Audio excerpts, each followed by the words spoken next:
Yeah, good. So, I was just testing audio and things, as you do, starting the thing. And I spoke to Kim to get the game audio. And we've got this new dialogue option that I didn't realise from when we snuck out and spoke to our midnight lady woman on the boat about geographical anomalies. So, I found out what the Pale is when you didn't want to talk about it. Thoughts on that? Wonderful. What is your takeaway? Chicken and chips. No, you're not surprised? I think it's terrifying. It seems unreal. I'm super cool with all of it. Where are we, Lieutenant Kitsuragi? Yeah, you're not surprised?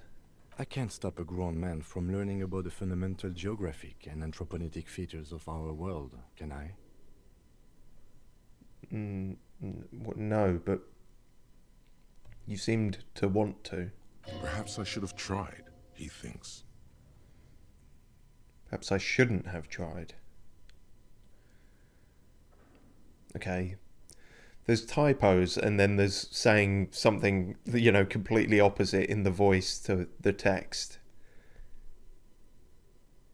I think it's meant to be I shouldn't have tried. Right. Where are we, Kim? In Elysium, behind our eyes. Like all human beings, detective. The world is what it is. I'm glad to see you're stable. Keep it that way. Who said anything about me being stable? I don't know where you're getting that from. Now, was there anything else, or should we get to it? Kind of wanted to talk more about that, but fine. Let's go explore this dingy, stingy Kaninji. The barbell waits patiently. I'm gonna manage to do this one day. If only I took my gloves off and instead wore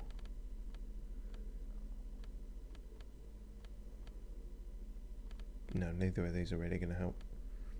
My bare hands. I can do it with bare hands. The barbell waits patient. No, I can't. Alright, fuck it. One day I'll come back to you, barbell, and then we'll see. Anyway, now we've got a torch, we can scope this place out.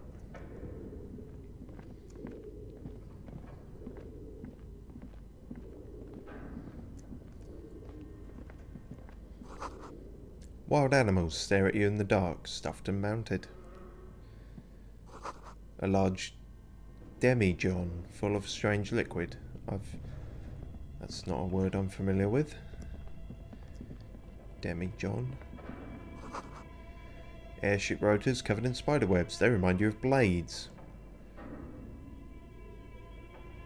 Well, they are.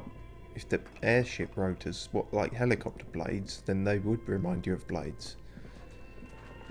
Or does he mean the spider webs remind him of blades? We'll never know. A naked mannequin torso, a strange yellow colour. Money! I don't know about strange colours, but there's some strange music going on. Blue velvet, soft to the touch. Moth-bitten. Is this Emma's atelier?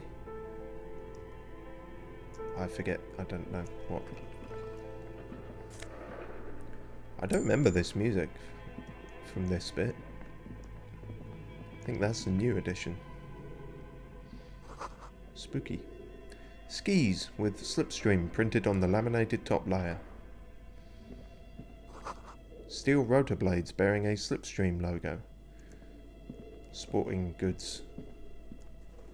Upstairs from a gym, that makes sense.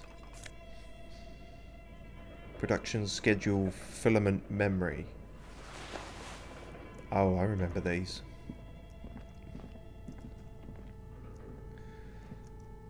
This will be useful later on, possibly, if I remember.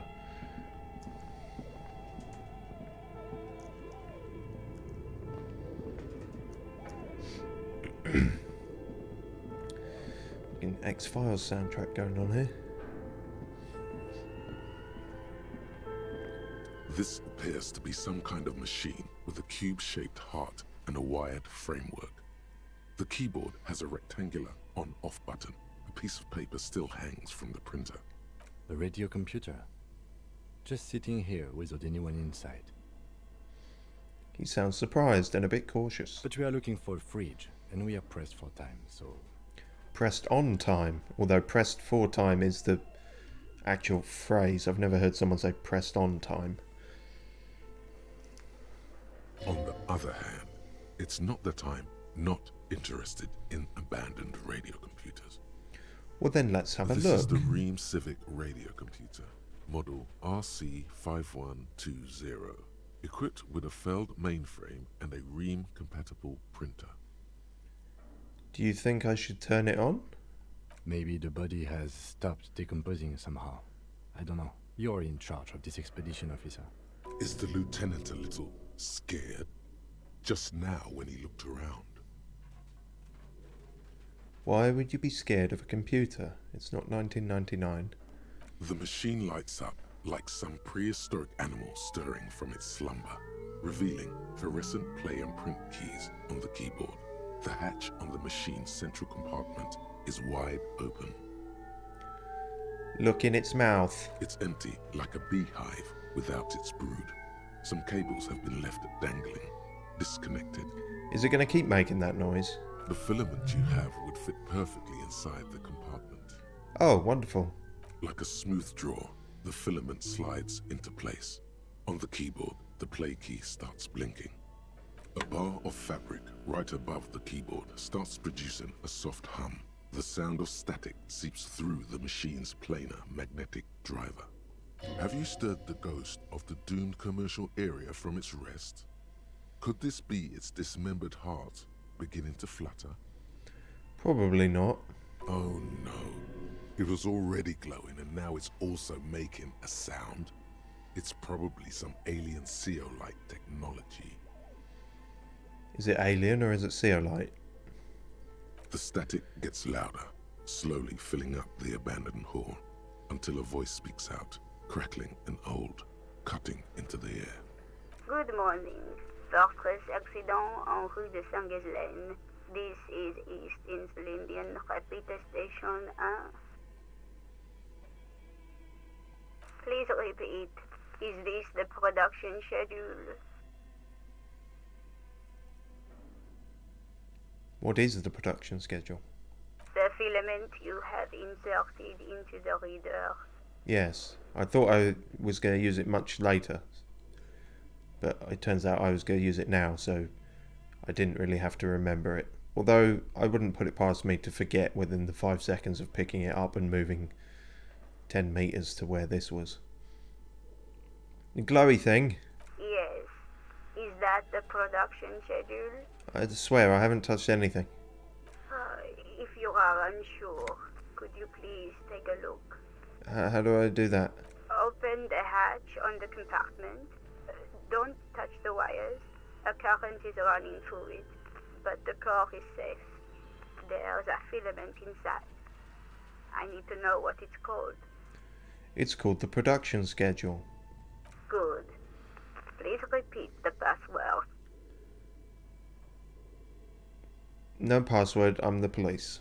I am contractually obliged to protect the privacy of the filament holder for stress accident.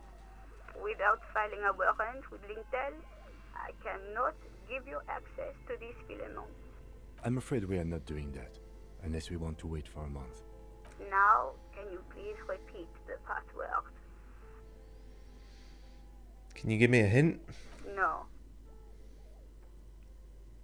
Is it my birthday? My birthday was actually yesterday. Still no. Damn. When your birthday ends, it really just fucking ends. I don't know the password. Received. I will register this login attempt. Please don't. That sounds bad. A login attempt. Something a criminal would do. Shut up, Half-Light. Don't worry. Passwords have a way of turning up sooner or later. Fortress accident. Is there anything else I can do for you today? Why do you... What is that? What? Fortress Accident is the company on whose name the terminal you are currently using has been registered to. Oh. What else? Company? Hmm?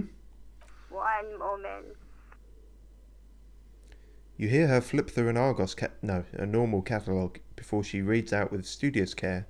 Fortress Accident SCA produces revolutionary interactive call-in radio games. That's what the catalogue says.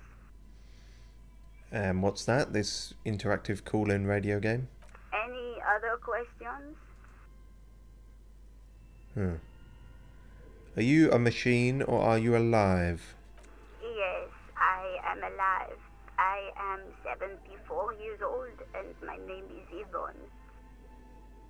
She repeats passwords.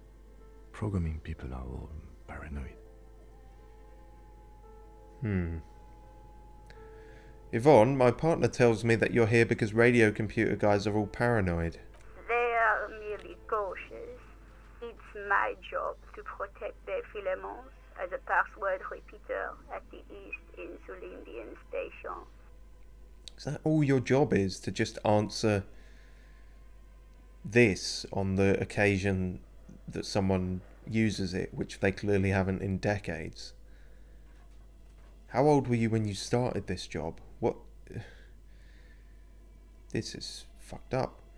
Where are you? How did you know where I am? I work as a repeater at the East Insulindian repeater station. It's my job to know where you are, Fortress Accident. As for me, well, I am sitting in my cubicle, surrounded by a wall of radios. On an island on the river Esperance, a small woman, all skin and bones, sits in a room filled with audio equipment. Thousands of tiny lights are reflected back from her prescription lenses, like stars in the dark. So, like a 9 to 5, or what are the holidays like? Now, please tell me if there's anything else I can do, Fortress Accident. Nothing for now, I guess. Thank you, and goodbye. The old lady's voice disappears along with the static. Tiles on the cube are still smouldering, casting the framework in a soft glow. Fluorescent play and print keys shine on the keyboard. Press print, I guess. Nothing happens. Oh, maybe that needs the password as well. Let's take the production schedule with us, just in case. The filament slides out of its glowing nest. I feel like that was the right move. Better to have it and not need it than vice versa. Scribbled across a notebook, developers of the most advanced RPG in the universe. Are we getting meta, lads? This old fireplace is covered in lines drawn in blue and red marker, the mesh spreading over the stone like blood vessels on alabaster skin. It looks ghostly and strangely ancient. What? Radio frequencies, it seems. UKV 123.6, UKV 123.7, UKV 123.9. Some written notes, too. Sparse and cryptic. Frequencies for what? Unclear. It looks like a cardiovascular system split into veins and capillaries. Very advanced. You keep saying that. I'm not really seeing it. So we're dealing with something medical here? You think so? The No. web is comprised of radio stations, all lead back to one red heart, titled the Game Master Frequency. A note says, this one can listen in on any station it wants. Right, so like a DM and all the players. Looks like a surveillance program. They must have had massive airwidth. These things don't come cheap. Who's the game master? Someone very important.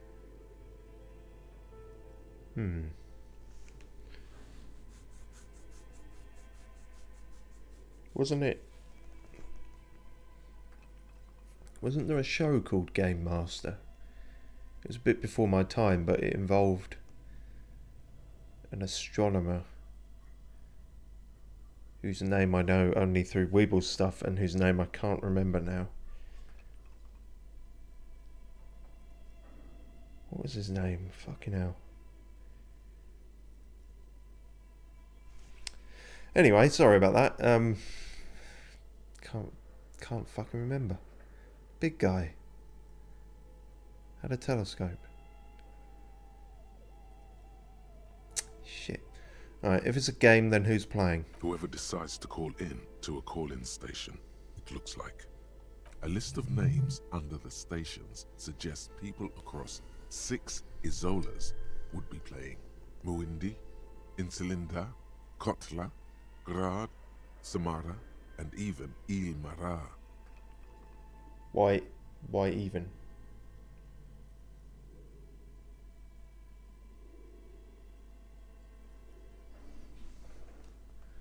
There's no way a little basement studio working here could pull anything like this off.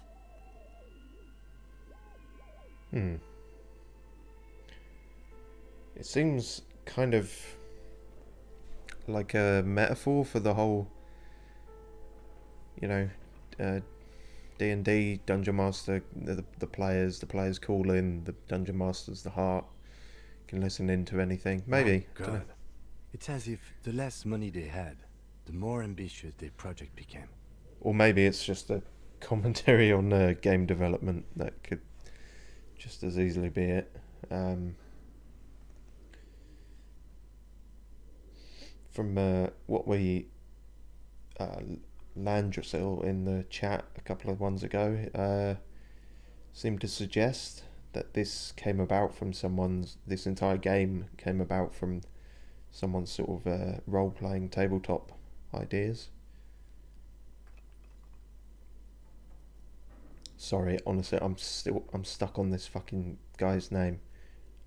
It's on the tip of my mind. I'm googling, and I fucking know it. I know it. I definitely know it.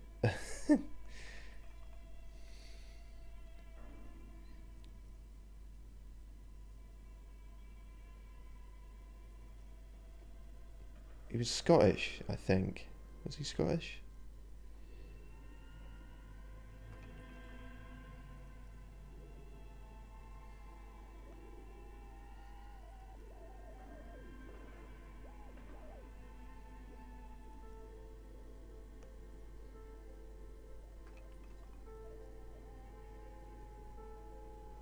I'm really wasting your time here, aren't I? I'm sorry. I can't fucking find it even still.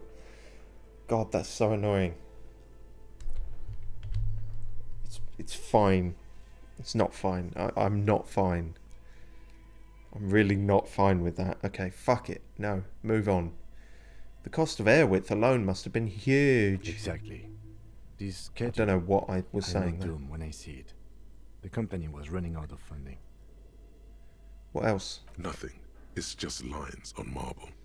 An echo from times long gone. No one has used the fireplace in ages. Okay. Lots of weird shit going on in this room.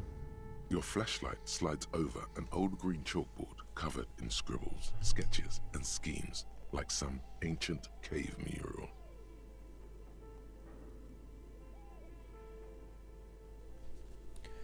Does it now? Some of the writing has faded with age, but you can still make out sections here and there. Photos and drawings have been pinned to the board. Inspect the drawings. These lithe, pointy-eared creatures appear to be different types of welkins. You make out autumnal candle welkins, casting wax-based magic. Patrick Moore! That was it.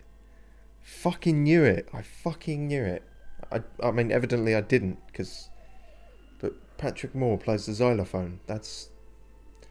How could you forget that? Shameful. I should have known that immediately. Patrick Moore plays the xylophone.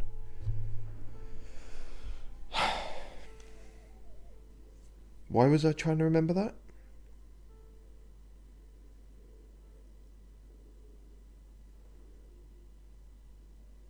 I can't remember now. Fuck's sake. Oh, Christ. Put me in an old folks' home. Candle Welkins. Who's Translucent Welkins. Who's Welkins? Under their skin. And What? even ether Welkins, hailing from the vast emptiness of sidereal space. Huh? Who am I? Where are you? Who are all those creatures? Fantasies of a tortured, feverish mind? Biscuits. Where's the nurse? I've pissed myself. One of the Welkins, towering among the rest, appears to be different, however. Does it? Is this important? Honestly, I don't care. Is this important? It's Vara Hamira, a high Welkin. Oh, yeah. His face white and scarred like cracked marble. This is clearly a Welkin supremacist. The note says How is that all clearly? non-Welkin races will be purged. Oh, well, that's probably why it's clear then. So this is the... I guess this is all notes and stuff from the guy's initial campaign that clearly he couldn't The Haldor, the Dwarf, Couldn't put into the together. humans, It's and weird. even headless men, all of them, purged. Imagine a world filled only with Welkin, Green Welkin, Dread Welkin, and the High Welkin to rule them all. Oh, I guess that's a It's a fucking elf, isn't it? Is that really? That's the Welkin? It's an elf. It's a fucking elf. An inordinate amount of time has gone into drawing these little welkin creatures. Little? Well, he's quite big, but I don't know. Why would anyone spend so much time on this? Some people really like building a world, I think, even if it's just for a game. What absolute losers. Who are these creatures? Who drew them? Are they real? I have so many questions. This looks like concept art for a project. It's not really real. This is very meta. One of them is a Welkin supremacist. Mm-hmm. Political commentary. That one has a great beard too. Yeah.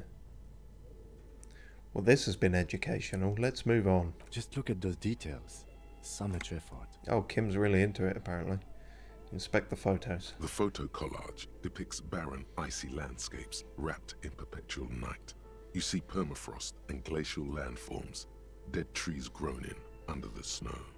Entire oceans have been frozen from shore to shore. There are pictures of settlements on dried up riverbeds, abandoned in a storm. Animal corpses in the dark, carcasses and bones. Albeit dark and cold, this vision also feels cozy in its own way, like eggnog or morphine, a much-needed respite from our own world. Thanks, electrochemistry. Don't go shooting eggnog into your veins, no matter how festive you're feeling. A pinned postcard reads, "The heat death scenario. A desperate fight for geothermal energy engulfs the world as Wirral becomes untethered from its sun, drifting through the universe." Right. What's the schedule? This is a monthly calendar from the year 50. Cryptic words like sprint, daily minimi, and GPI span the marker-drawn grid, the grand scheme of production and money. It looks a bit like an academic calendar, only much more brutal. Mandatory crunch time? What happened? As time goes on, the numbers in the boxes grow rarer and rarer. The board becomes an empty snowfield in the final days. Only failure and regret dwell in this region. Looks like they didn't make it. A note in the bottom left corner of the chalkboard says, "See the prod schedule filament for details." Well, if we want to uncover the rest of this story, we will have to learn the password for such thing. That was irritating. I thought I had my phone on silent. The handwriting is only partly legible, but you can still make out. Don't 3 worry, it was just slogans Bumble calling lying to Chin me. out, Wirral untethered, Someone's checking you out. Oh, really? death Click of the it. No, universe. they're not.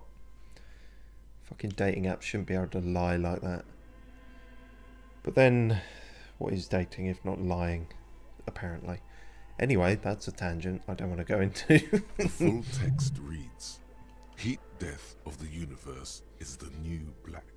Another note says, "The biggest advancement in role-playing systems since the 30s." Wow. Outside, a cold wind wraps the building in its bosom. Snowflakes in the wind. An old woman passes what the locals call the doomed commercial area. She tries hard not to look at the bookstore windows. It's unwise. Okay.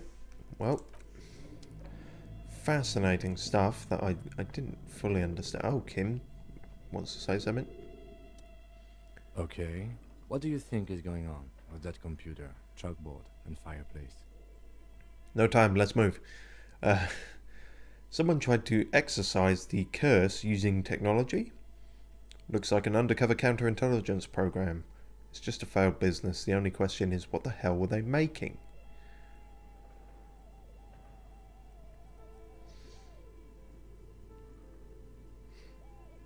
Spooky techno exorcism. No, that's not it. I think... Like he's ready to lay out a fine theory, crafted together like a puzzle box. It looks like one of those popular pen and paper role-playing games. Only these people were trying to automate it, make it work on radio computers. Some kind of computer game. Utter madness, he thinks, as a compliment. How are they planning to do that? Through call-in stations. None of the players have to be physically present. Anyone in the world can participate in the game, as long as they have a two-way radio. Then there's the game master frequency that listens in on the smaller call-in stations. I think that was supposed to coordinate the stories, functioning as a master of ceremonies of sorts. A massively multiplayer computer game. His fascination has swept aside other concerns for the moment. He's a little hooked. Coordinating so many games would take a whole switchboard of people, possibly divided into sub-frequencies. Yes, like Yvonne. Has anyone ever done this before? Not to my knowledge. They make automated games in Graz, Messina, Königstein. You know, places with industry. But I don't think anyone has attempted to create an interisolary game before. We just don't have the technology. And this was an RPG? Indeed. Those Welkins are a dead giveaway. Role-playing people love that stuff. The world looks like a modified version of the WeWorld board game, with heat death thrown in. What do you think happened to the company? No idea. They stopped filling out the schedule on the chalkboard. Bankrupt, I guess. Indeed. It's ambitious and untethered from reality, but... Ambitious, untethered from reality. Were they making cyberpunk? They were insane if they thought they could do this. It was just a play to cheat money out of their investors' pockets. The curse got them. I see no other explanation. The world is cold and lonely. This would keep it company. Let's finish it. It's too late for that, I'm afraid. Oh. Looking around the derelict room, the pipes howl and a rat crosses on the floor. A rat crosses on the floor? No, there's no on there. You're not seeing a typo. You made a typo with your own mind. Okay, let's keep moving. Yes, let's.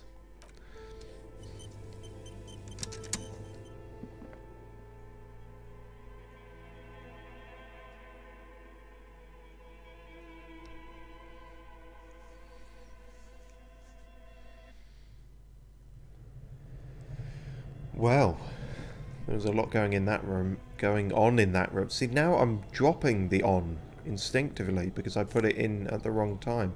So all the words are there, I swear to God, they're just in the wrong order. They're just showing up at the wrong times.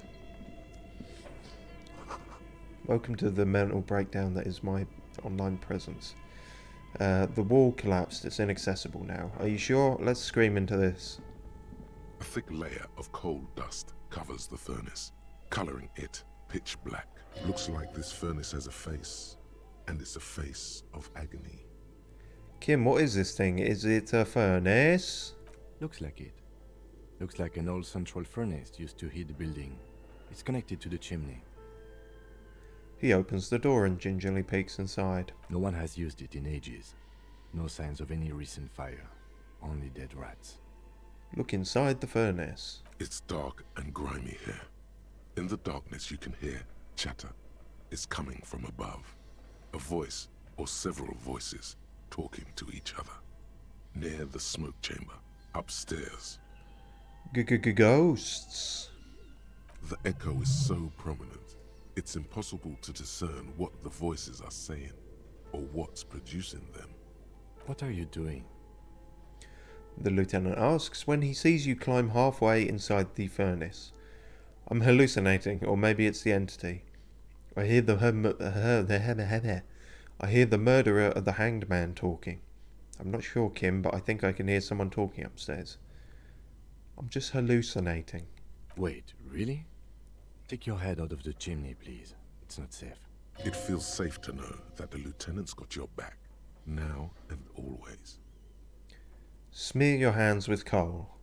A lush layer of coal now covers your skin, sinking into the wrinkles. Your hands look ancient.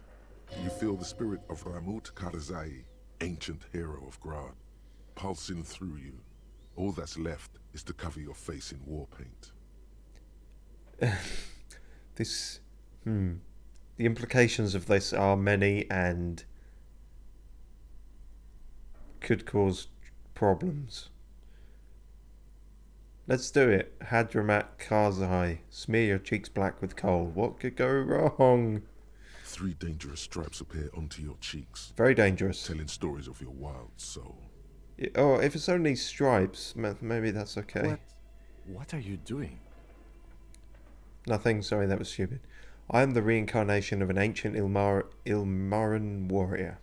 Please wipe your face clean, officer. Authority. Don't wipe it. Kim doesn't trust me to wipe my own face. God damn it, I want to succeed at this, but we're not going to because our authority's shit. Ah! You can feel your cheeks turn red under the lieutenant's gaze. You look like a kid, not a police officer. Even the war paint can't conceal the embarrassment. Oh. Thank you. So, where were we? You're no fun. Those voices I heard, maybe it's the malignant entity. Plaisance said it lives in a chimney.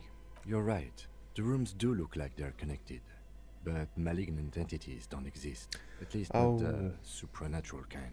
Yeah, you're right, actually. I forgot. Then what was the chatter you heard? I don't know. Let's yell into the furnace. Apparently we can absolutely succeed at this. Something breaks loose in you. A mighty bellow echoes throughout the chimney's depths. The chatter of tiny voices above suddenly cease. Then... Hello? You've awakened the entity. And it's a woman. Of course. The malicious entities are always women. For fuck's sake, Half-Light. See a therapist. I summon the ghost of this doomed commercial area. Now begone, vile succubus. Hello? Are you there? Speak to me. This is the police. Who's there? Hello? Did you say anything? I can't hear you. Please come upstairs. There's a safety curtain on the 2nd floor. I'll open it. You hear a low rumble upstairs. The sound of a curtain being pulled aside. After you, officer. Well, that worked. If I kick it with my foot, am I just going to lose more health that I can't afford to lose? Let's not, for once. Let's have a look at this big bear fridge. This big bear fridge! You could fit a You person see in a bear. Terrifying ice bear with a strange compartment in its belly. The door is covered in frost, and the bear's eyes are glowing red. Finally, the thing we were looking for that we were looking for so long I forgot we were looking for it. This ice bear is a hyper carnivore. Be careful. Shut up, Half-Light. The bear looks oddly realistic. Is it taxidermy? Probably not. Especially with the glowing eyes. What is this thing? It looks like a giant ice bear. The lieutenant doesn't answer. His eyes are glued to the animal. A sharp slice of light shines out from its mysterious belly door. Okay, that's weird. Crack open the belly door. A gust of freezing cold air rushes to greet you. You hear a low grumble as the bear regulates itself. This is the inside of a refrigerator. The lieutenant takes a peek inside. His hand has found the holster of his gun. Relax, Kim, it's a fridge. Of course, just a giant ice bear-shaped fridge. What, you scared of bears or something? It's not a real bear. Let's take a look inside. Yes. The shelves are empty. All you see are crumpled ice cream wrappers with the brand name, Revachol Ice City. A handwritten note has been attached to the door. The fridge is huge. Take the note from the door. You pocket the note and the little fridge magnets keeping it on the door. Well, I thought I was going to read it, to be honest with you, but alright. Examine one of the ice cream wrappers. A friendly cartoon bear smiles back at you from a glossy cellophane wrapper. It looks nothing like the fridge. Well, artistic license. The paper still smells of vanilla and chocolate. Oh. What is a giant bear-shaped fridge doing in an abandoned cellar in the first place? Good question. It looks like an ice cream fridge. Somewhere in the past, it's summer. 5-year-old Fifette lets go of her mother's hand, change jingling in her pockets as she hops towards the ice cream stand right across the plaza. So they tried to sell ice cream from this hyper-carnivore. I know. What an unfortunate marketing choice. I don't know. Kids of a certain age would be into that. They'd either be terrified of it or they'd think it's the coolest shit. What is even worse, the bear is still costing them money to this day. Yeah, that is stupid. The fridge buzzes with energy. The electricity bill on this thing must be catastrophic. Might as well make use of it then. This fridge looks perfect for the corpse. We don't have to ask around anymore. It's certainly an eccentric choice, but it is big enough and cold enough too. Thank fuck. But the optics on this are awful, he thinks. We need to be as silent as we can. Are the optics of putting a corpse in a fridge ever good? I feel like this is better than the putting them in the one in the grocery store. Your visual confirms you could fit 2 more bodies in the ice bear fridge. Oh cool, we can get in with him. Shall we go and get the body then? I'll take the head, you take the feet. I already took the feet. I mean, yes, let's do that. The 2 of you. Easily. Okay, clap your hands. The body is heavier Oh, than you we're just expected. apparently we're doing and it. stinkier. It takes half an hour to get it down to the basement. Then 10 more minutes to stuff it into the fridge. The lieutenant takes a step back to admire your handiwork. Beautiful. A dead body in an ice bear fridge. This is some of the best police work I've ever done. I know, right? You've definitely earned a drink after this. Perhaps even some pagan rites. Pagan rites? Really? You think it's good work? I'm not sure I believe you. Yes, we need to celebrate by performing pagan rites. Let's bring out the mead and set it on fire. I knew you would say that. I knew this would lead to drinking. You did not know I would say no that. More. This is paganistic enough, and it does not leave this room. You did not know I was going to say that. You might have guessed the drinking, but the pagan rites came out of fucking nowhere. I think this is a glorious achievement and people need to hear about it.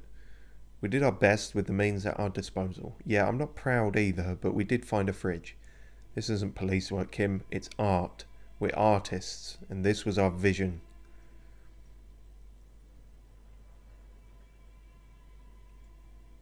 People should hear about this. No, they do not. They need to hear about our uneventful, boring, downright conservative murder investigation. At least we've stopped the body from decomposing further. Now you can conduct another inspection under controlled circumstances. Inside the icy realm of the ice bear fridge, the corpse stands slumped, waiting. Oh yeah.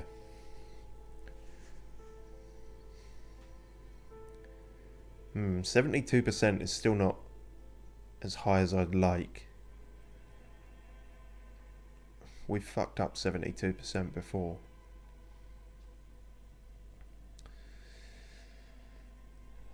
Give it a go. Your arms reach Thank out fuck. and your eyes close, as if by their own volition. It's dark all around. You feel cold, slippery flesh, first with your fingertips. Cold, It's dead right flesh. under the palm of your hand. Cold. You feel cold, dead flesh. Where did slippery come from? Alright.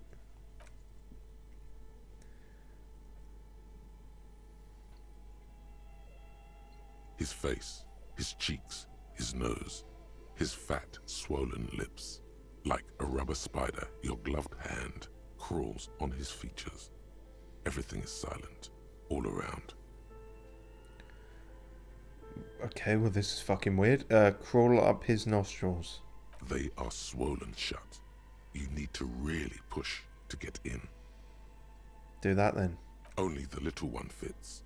The flesh changes shape as you bore in, searching for something in the cartilage. I am wearing gloves, to be fair. The thing you're looking for, it's not there. Crawl out, spider. Okay. Squeeze his nose. You pick it between your fingers. The mass is even larger than your nose. Very porous somehow. Like it's about to pop. Keep crawling, lest you break it. Alright. Put the fingers in his mouth. Oh wow, my arm just fucking phased through the fridge oral door. cavity is cold and moist. A ball-like tongue attaches itself to the base of the mouth, lolling around like a scallop. You're on the right track. Am I? Alright. These are my options. Open your eye. Yeah, that might help. A vision of black and dark red death, pried open by your hands and studded with teeth. Looks like he's laughing. Death fumes rising from his throat. And there, in the back of his mouth, above the bell of the uvula, right in the soft palate, you see a hole, barely visible to the human eye. It is swollen shut, almost vanished. No larger than 0.4 centimeters in radius, the edges appear darkened.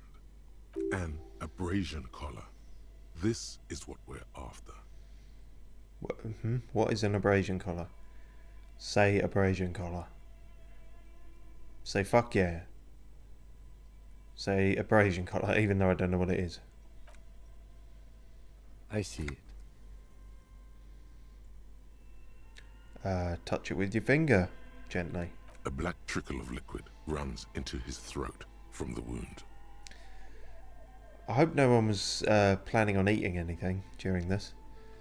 Put your finger in. Your index fits right in there. A tight tunnel of flesh opens up. Tissue damage. Wide enough for 2 fingers. As you push both in, you reach through his mouth, right into his brainstem. Really? Yes, that's what this part is called. You've seen the drawings. You've studied them. Have I though? Alright, feel around a bit. The basal ganglia feels clumpy. What entered here has torn apart his reptilian complex. Well, that's a phrase I didn't expect to hear today. How's your basal ganglia? It's kind of clumpy, if I'm honest. The funk soul brother at the back of his head has gone dark forever.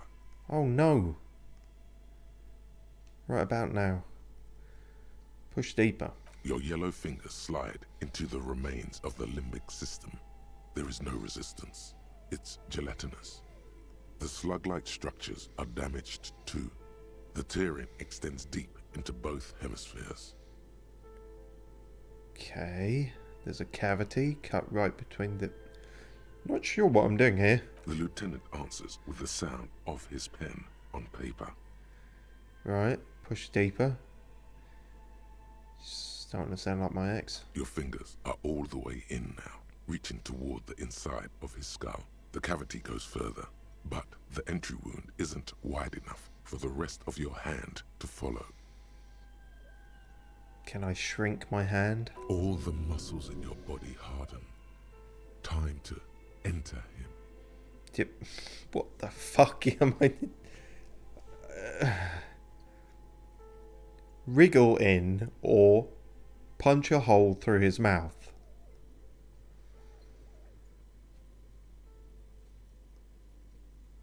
The cartilage gives in with a crack, like some fruit. Just like that, your hand is in his head. Strange fluid streams down your wrist, and then you feel it with the tip of your finger. Ice cold serrated metal. Its edges cut right through the latex and into your finger. Ugh, there might be an infection coming from that. The pain is barely noticeable under the adrenaline rush. I feel a solid object right under the skull. Inspect the skull first. Fish it out. Inspect it? Is there anything to inspect at this point? There's a tiny crack, a protrusion in the cranium, right in the back of his head. Your finger must be pointing straight at it, from the inside. The object that is in there stops just short of the skull, in the encephalus, knocking this tiny fracture into the cranium. We have the makings of a very small exit wound here. I can feel a solid object. Can you get to it? I have a 97% chance of getting to it. Can you imagine if I failed that? I can. It would be very easy to imagine. You pick the object between your index and middle finger. Feels sharp, like metal. You press your teeth together. Your jaw is clenched. All you need to do is just Pull it out. The inside of the head feels cold and smooth, like a glove. Sweat dripping down your brow. Careful not to lose the prize between your fingers. With a plop, your hand emerges from the mouth. The garden glove is covered in blood right up to the wrist. Between your fingers, a small flower, a blossom made of lead. We got the bullet. Also, I only got 5 experience for that. I just reached into a man's head and pulled a bullet out. 5 experience gained. Fucking hell. A bullet. Oh, he's got one of them little bags. That's useful. The bullet falls in the bag, leaving a smattering of blood on the plastic. He raises the bag under his eyes and says, A non-caliber rifle. Some kind of brittle alloy. Fractured on impact. Can I have it? Of course. You deserve it. Oh, thank you. It's kind of creepy. Looks like we need to add one more item to your injury list. Injury number 4. Oval entry wound with an abrasion collar. Soft palate, back of mouth. High velocity. Temporary cavity in brain tissue. Small exit wound on the occiput. How does that sound? Sounds like heaven. Sounds about right. Say nothing, just nod. Sure, let's keep being weird. Opinion, fatal injury. I'm still not sure. Agreed. Goddamn right. Yeah, what if it was something else? And the bullet in his brain was just a red herring. We have extensive tissue destruction away from the one track. We have a bullet. Yeah. And one last thing. We can now fill in injury number 3. Ligament mark. Opinion non-fatal. Post-mortem. Treatment. Oh, yeah. he's proposing the bullet was the real cause of death, and the hanging an attempt to conceal this fact. Treatment? Treatment, officer, is an attempt to manipulate the body after death, to hide the real cause with a false cause. In this case, this injury here. So they hung him to cover up the fact they shot him. Yes, and the belt around his neck, the hanging, even dragging him to the yard. All of it was done after this man was already dead. Dead dabba doop doop. Dead. Aren't we jumping to conclusions? I've had this doubt since you showed me the tracks, officer. We could not account for why they carried him over. Why not march him? There was no satisfying explanation.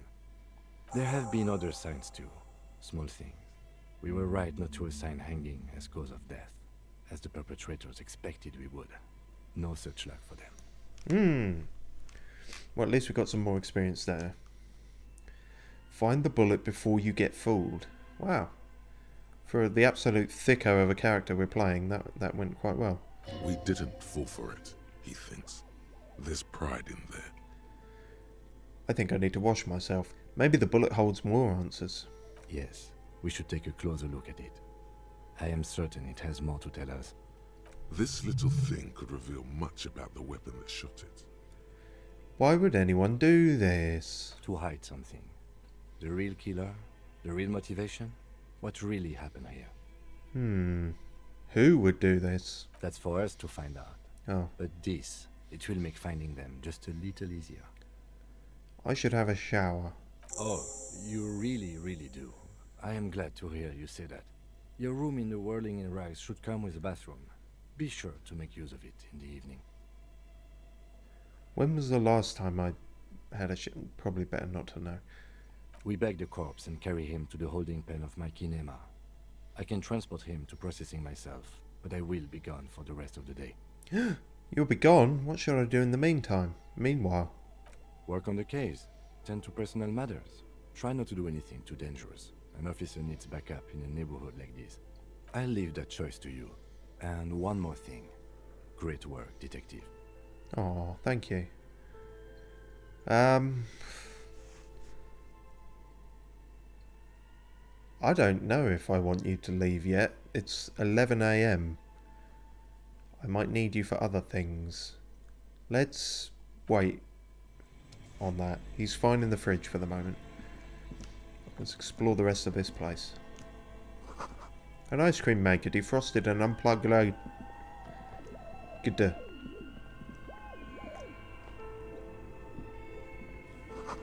The flashlight creates a strange shadow. There is a hidden doorway here. Well, gosh darn.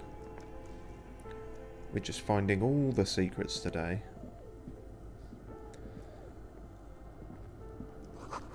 Two rusty rifles are hidden above the piping. They look inoperable. That's a shame. A few bricks have fallen off, revealing a compartment behind the wall. It's too dark to see in. Where are we? Seems like an old bunker from the revolutionary period. Look at all those rifles. Must be an old weapons cache. Look, there's a hole in the wall. There is, yes. And there also appears to be something inside the hole. Interesting. Do you want to take a look? Sure. Your hand reaches deep into darkness and spiderwebs. Rummaging around, you find rusty rifles hidden away. Rifles, Kim. Are these any good? Let's have a look. Most of them are rusty and inoperable, like the rest. But one catches your eye. A bolt-action model with a fine wood stock, in better cosmetic order than the others. This one looks nice. That's a rare sight. Seems to no longer be functional, but still a beautiful thing in its own way. Again, text not matching up with the voice there. Alright, what does this mean? It means there are firearms, albeit inoperable, still lying around in Martinez. It's an interesting coincidence, I would say. Might come in useful in the future. He likes this find. Alright. Someone has stuck some busted guns beneath the ceiling. Yes. So we got a shiny rifle. Oh. Only three real 90 is all we could sell that for. Well, that's annoying. A broken Bell McGrave from ages past. It's a 4-shot bolt-action military rifle with a wooden frame. We've also got that.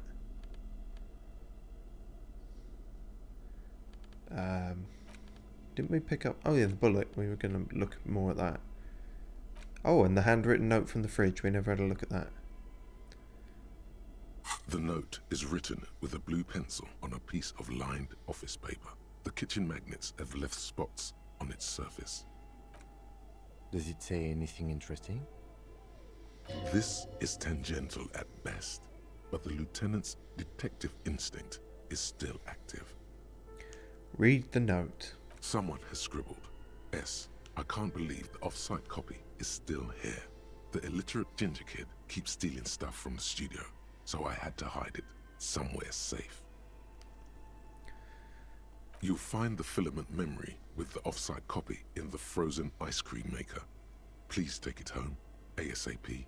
It's important. I'd do it myself if I lived in a civilized place with a freezer. Take care, Sully Swaff.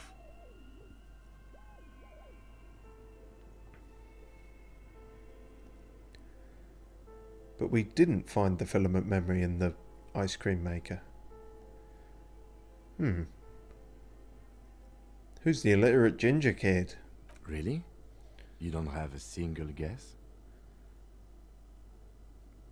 No idea at all. I'm placing my bets on a certain red-haired miscreant we met before. He'd probably try to pawn it for speed, based on our encounter. I'm not sure who you're talking about. What's a filament memory? It belongs inside a radio computer, storing its memory. It's like a tape. You listen to disco tapes, right? It's like one of your disco tapes, only for a computer.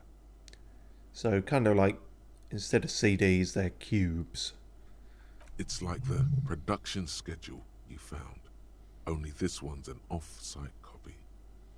Yeah, so... Okay, so they're not talking about the production schedule, they're talking about something else. Who wrote the note? Looks like someone from that radio game company upstairs.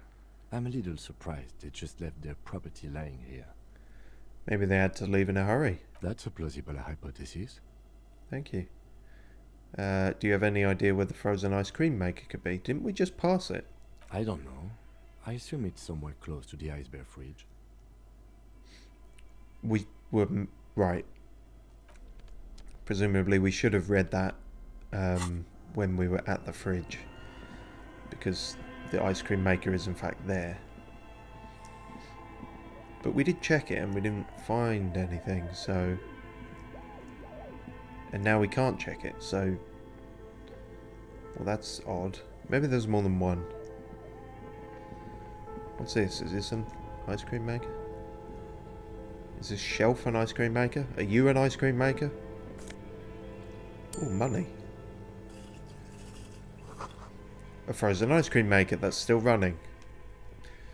This orange machine is buzzing like an old submarine.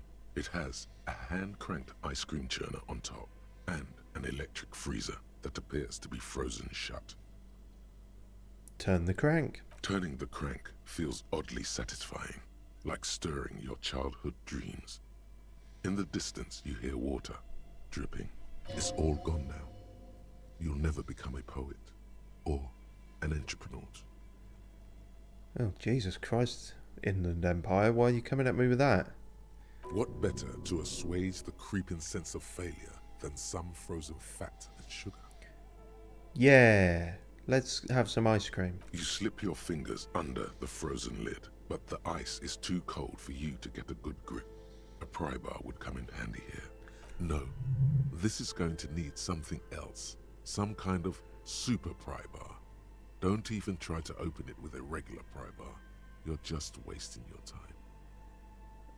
Okay. If you want to try again, then you need to have the pry bar in your hand, detective.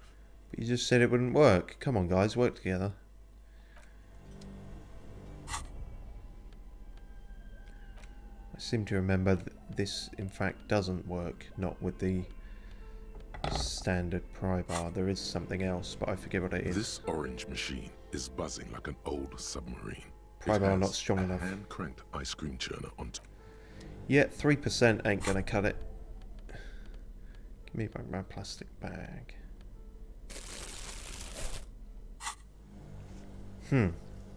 Alright.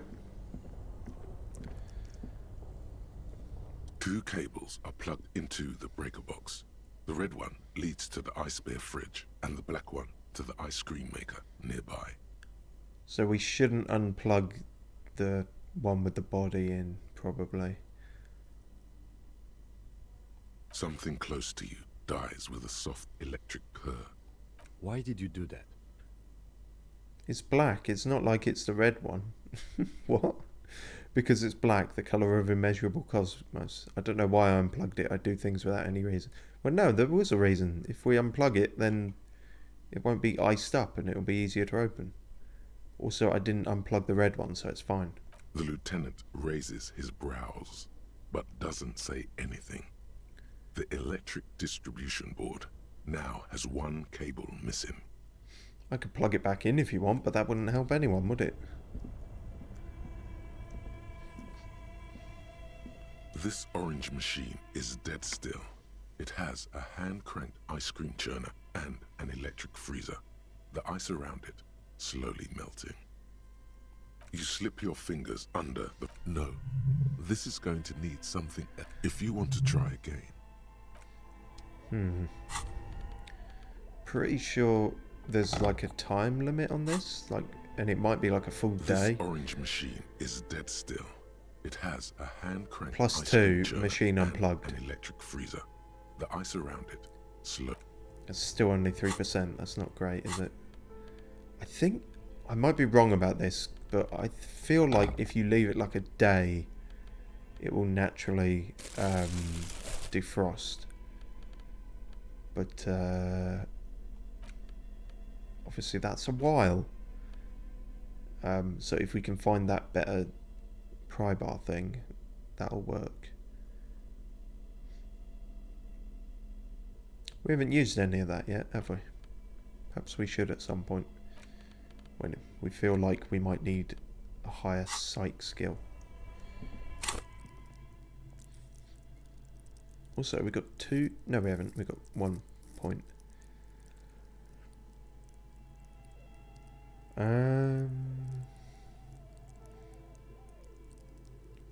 Nothing super clear that I want to put that into at the moment, I don't think.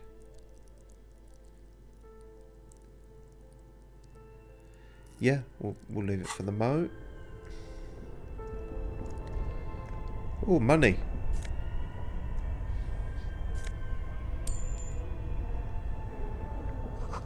A cellar window. People's feet shuffling by on the street.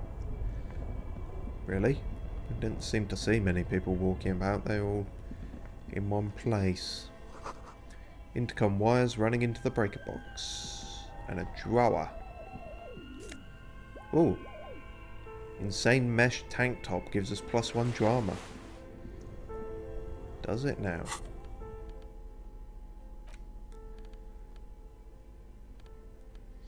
But this gives us so much more. Where did you even get that one? No, really, who put it in that drawer? No further comments. Wear it at your own risk. +1 drama, clinically insane. Right. I don't know, I'm going to stick with that because it gives us better stat stuff. Is that everything here? We have to come back down here to let Kim take the body away, but...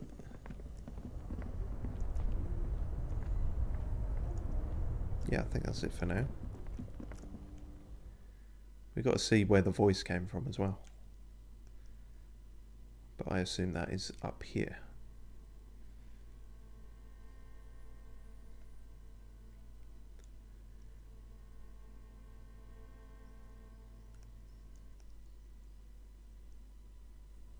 No, that's the front door. Oh. No, no, no, no, no, no, no. Get away.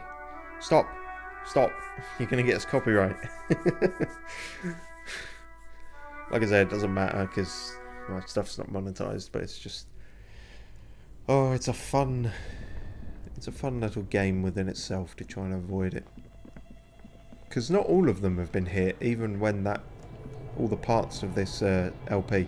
Sometimes they don't get hit despite that music playing. It's just interesting, the fickle nature of YouTube's broken copyright system.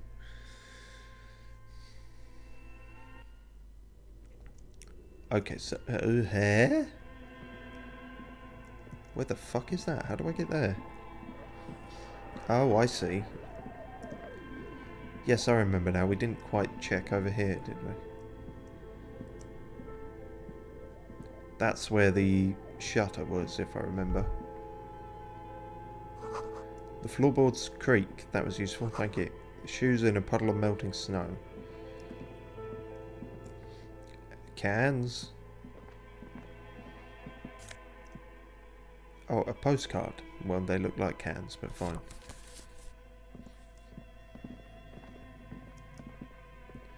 Hello? Oh. You're not a ghost. This tray is full of dice, colourful polyhedral dice. Hundreds of them.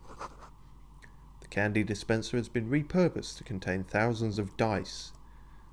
Are you a dice maker, perchance? Hello, I'm Nia. A bird-like woman sits on a throne of tools, with emerald light shining through her hair. Did you try knocking on my window? I must have missed you. I've been listening to my Milius. So what kind of die are you looking for? Instant, please. Could this be the malicious entity? Perhaps it's wise to go along with this masquerade for now. Aren't you the person I yelled at you? She's got a direct view to the backyard. You should interrogate her about the lynching. What, I yelled. I haven't knocked on your window. Then how did you get inside? By the south entrance? You know what? It doesn't even matter. What matters is that you're finally here. Let's talk dice. Did you have something specific in mind? Do you not... I'm the guy from before. Do you not care? What are milieus? Milieu? Yes, a milieu is like a call-in station. You need a two-way radio to access one. That's why I have these. Right. Mostly, they just teach you to swear in different languages. Oh, that's useful. But some of the stations can be quite interesting. No, the first bit's interesting as well. I must have missed you knocking. I wasn't knocking, I was shouting. Why are you asking me about dice? I'm a novelty dice maker. Tell me the name of your role-playing system and I'll make the die you need. That's why you're here, yes? This is weird. As she speaks, her bone-like fingers fiddle with a ring. Her bones light, but her hands strong. Role-playing games? You know the one made by Fortress Accident. Does that count? Sure, I like role-playing games and I need some dice. Maybe, I'm not really sure why I'm here, honestly. No, I was looking for something else. Answers. I'm not interested in buying dice right now. I'm a police officer and I need to ask some questions. How strange. Well, if you're interested, my rate is 10 real per set. Unless you want something really unusual. I have Take 10 a look real. around and see if there's any particular stone you want to use. The walls around her are covered with rows of precious stones and minerals. What the fuck? We're inside the chimney of an old central furnace. It's strange, I know.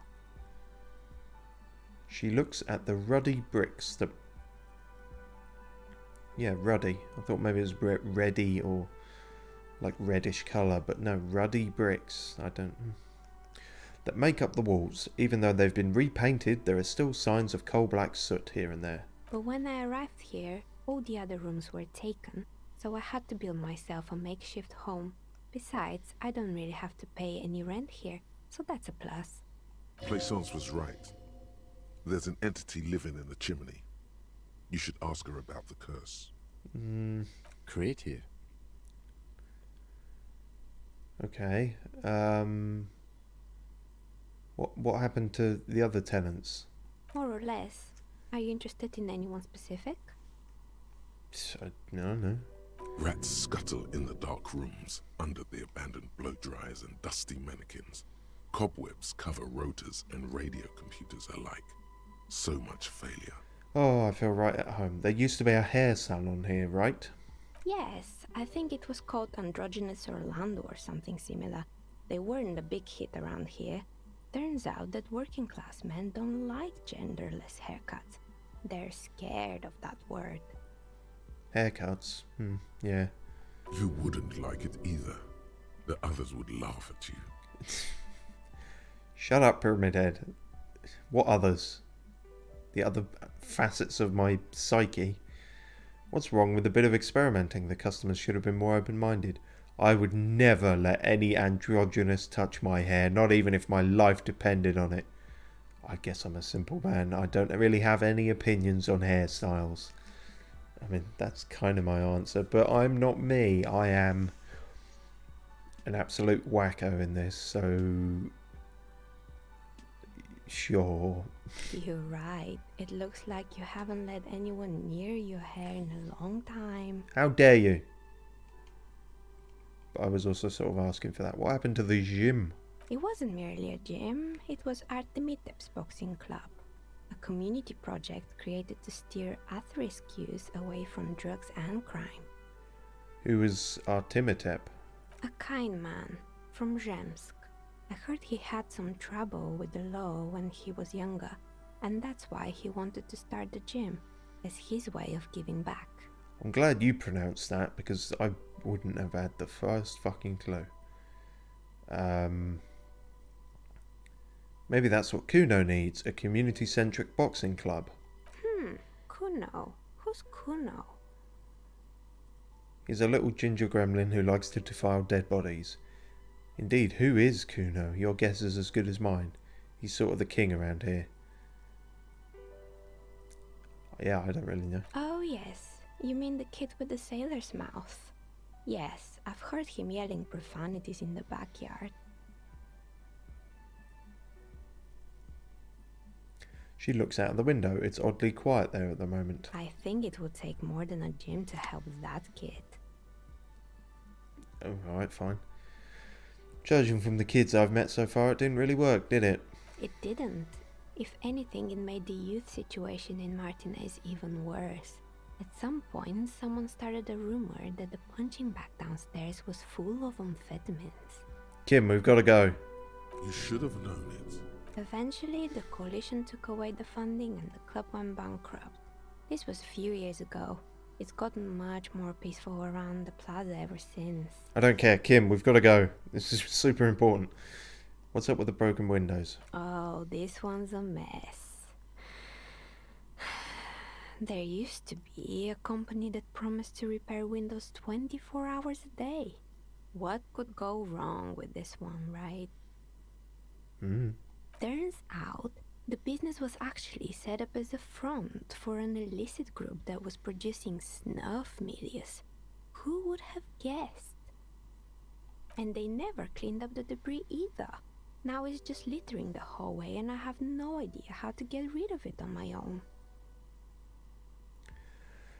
Do I want to know what that is?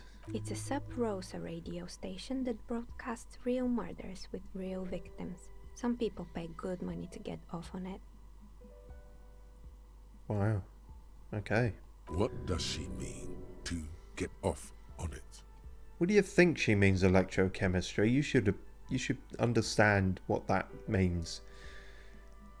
Snuff films, but for radio. Snuff radio. Don't worry, the ICP has a separate division that deals exclusively with unlicensed sub-Roses. This isn't our problem. Sure. Good luck with that. It's not easy catching those perpetrators. Did someone here make stuffed animals? I saw mounts lying around. You mean Mr. Fabron, the taxidermist? No, he mostly just did drugs. But what drugs exactly? Fuck's sake. I need to know what drugs he was doing for my police report. He got high on some weird taxidermy chemicals. I wouldn't recommend it to anyone. Eventually, they caused him to lose control of his bladder. The smell was awful. Maybe not then. Even you can probably do better than that. Thank you, electrochemistry. The last part of my brain that I expected to have standards. I found creepy mannequins. There used to be a fashion atelier here, but I have forgotten the head designer's name. They were doing well for a couple of years, until the insect rights activists came. Insect rights activists? Oh no, this is not Lena and her husband, is it? Mm-hmm. The atelier produced a certain collection that used chitin among the materials. Apparently chitin is made in the Occident, where it's extracted from beetle wings. And you know how all kinds of political movements are big in the Occident. The activists shut down the biggest chitin supplier, which of course caused the price to skyrocket. And, naturally, all the most fashionable tastemakers refused to be seen in chitin from then on. The atelier went bankrupt before they could finish the collection.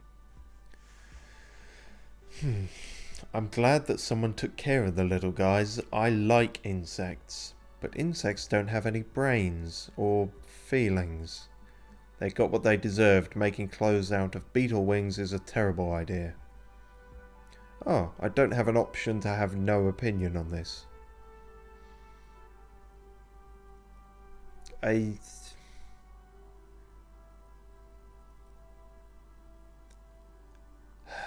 Sure?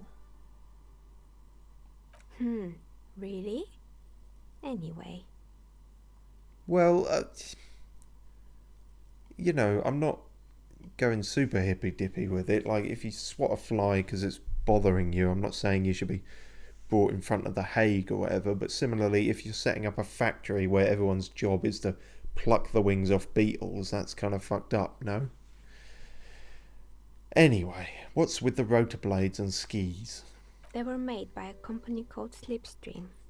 After they pivoted from making rotor blades to skis, their chief executive took off on a vacation with all their money. She rests her chin on her hand with an impish smile. Honestly, I think it's quite funny.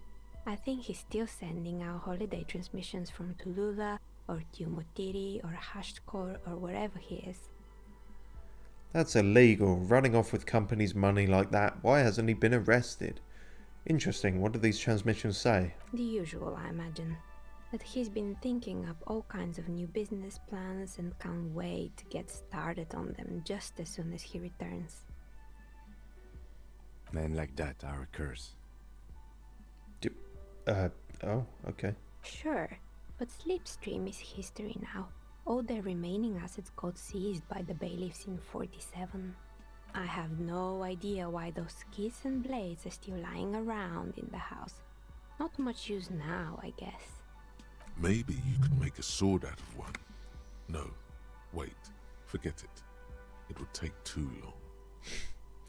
That's the only thing stopping me. It would take too long. I found a strange machine. Fortress Accident, the radio game studio. She closes her eyes as some remnant of her memory lights up her face. They were an interesting bunch. We talked about role-playing systems every now and then. Once, I even saw two of them get into fisticuffs over Wirral. They certainly took their work very seriously, even if they seemed to be chronically liberal with their schedules. What do you mean, liberal? What happened? The usual. They ran out of money and couldn't get the project done on time.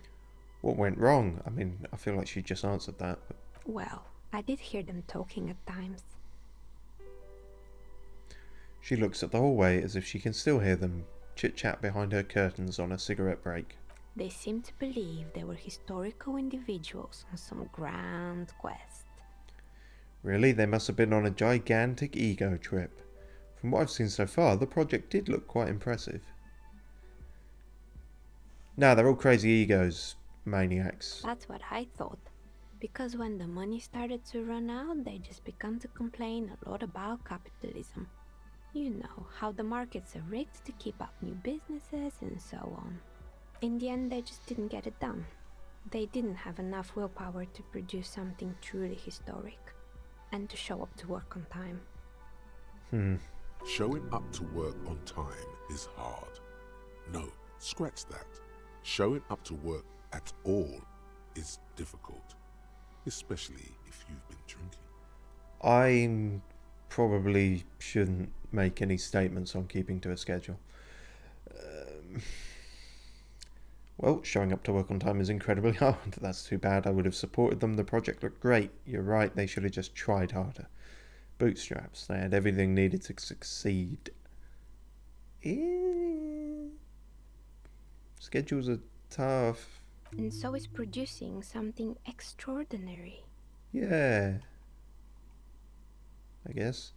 Her eyes wander to the shelves full of dye prototypes and discarded models. Anything else? 3 things, apparently. There was a terrifying taxidermied bear in the cellar. Oh boy, the fabled Revachol ICT. You're in for a treat here. She smiles and leans closer, hands on her knees like a stand-up comedian ready to tell a story. The place was owned by 2 guys who had some rather innovative ideas about marketing. The bear was one of them. Now ask me about their other ideas. I don't care about their other ideas, I just want to hear about the bear. Did the bear work? Just being needlessly dickish for no reason. Alright, what? Pull the other one. There was really just one, and it involved picking out the prettiest girls in the neighborhood and paying them 20 cents per hour to man the booth. And by man the booth, I mean slump behind the counter with a face that could maim you if you ever dared to disturb their bored magazine browsing. Right. Fritta does the same thing. Yeah, actually, now you mention it. What do they expect? 20 cents per hour as dogs pay. I'm surprised they showed up to work at all. That's an award-winning idea. How else do you choose people around you? How else do you choose... I don't have an opinion on employing teens. I just want to know, did it work out for the business? Yeah, we met someone like that in Frit. Employing silky teenage girls is a widespread practice, yes. Unfortunately, they always come in packs.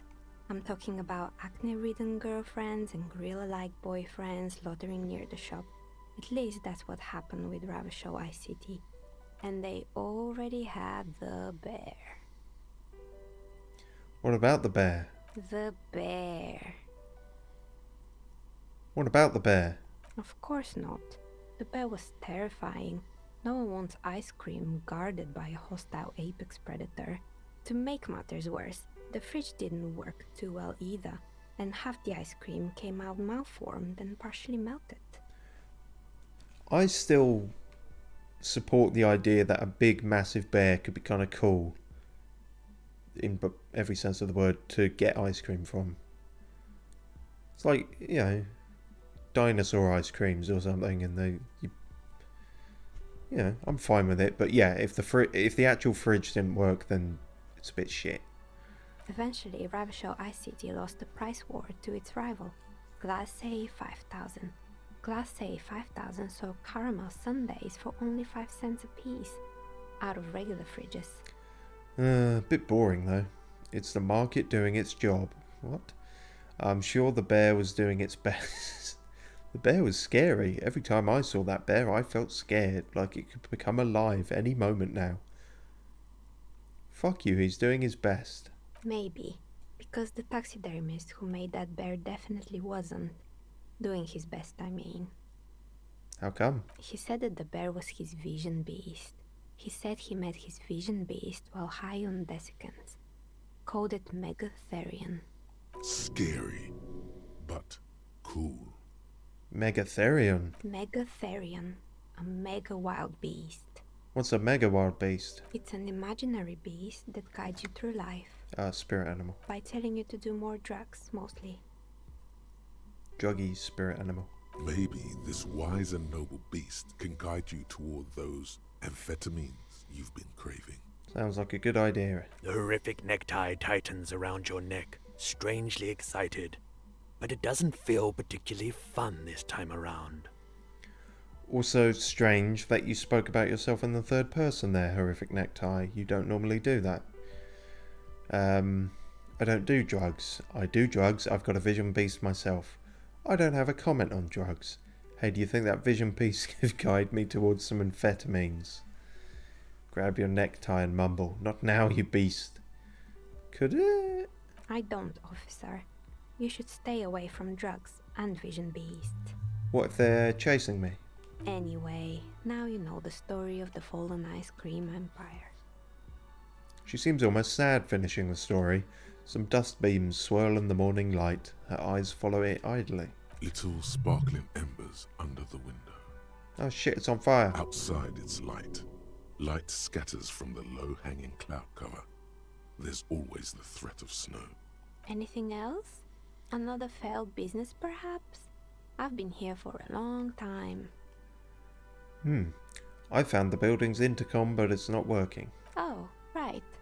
I hope you didn't try to ring me. She rubs her forehead. Her scarf has left a faint line on her dusky skin. I hope you didn't try to ring me. I think none of those doorbells work, including mine. I'm still in the middle of connecting the wires. Sorry about the confusion. So you're telling me that the doorbell with the empty name card was yours? That's right. I haven't even written my name there. As I said, it's quite useless right now. It doesn't work yet. I was wondering about the whirling in rags. Is it part of the same building complex? You could say so. Both houses were built at the same time and under the East Delta Commerce Center project. That explains why you can call the whirling from the intercom, albeit I doubt that anyone responds.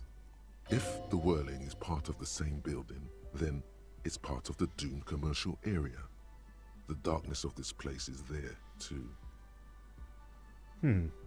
I saw a name, East Delta Pinball, on the doorbell. Right. It used to be a gaming arcade. This is an ancient failure, before my time. I'm not surprised, however. My advice, don't base your business on a fad. Hypnotism, floriography, trick track, especially pinball. I've got nothing against pinball. Agreed. Pinball is the worst. Oh, apparently Kim does. Strong opinions on pinball. A strange thing happened when I tried calling a company named Slipstream SCA. Someone answered. It can't be true. They don't work here anymore. They've been gone for years. Yeah, but there's a spooky woman. She called me Michelle. Are you sure it was Slipstream SCA? Was it a woman? Maybe it was Plaisance from the bookstore. No, it wasn't Plaisance. It was. She said she was from Tricentennial Electrics. Tricentennial Electrics? There's a moment before she recognizes the name. It used to be a major electric company 100 years ago. Are you sure it wasn't just some kids playing a prank on you? No, it was something else. It was eerie. You're right, I probably just got made fun of. It may have been some sort of rare electrical anomaly. No, it was something else. Something eerie. Pranks can be eerie. Touché. Oh, the kids these days. We were just one of them, and now they're terrorizing us. No solidarity. Also, fair point. I have a few more questions. Sure, I'm listening. Actually, apparently I have no more questions. I'm pretty sure it's Stop. still... Sure, I'm listening. Yeah, stop having these things unhighlighted when I've done them all. Okay. Good. I hope it clarified things a bit. What else?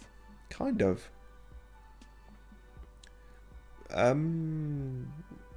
So the place is not cursed. I've heard the stories, but I don't think those stories are true.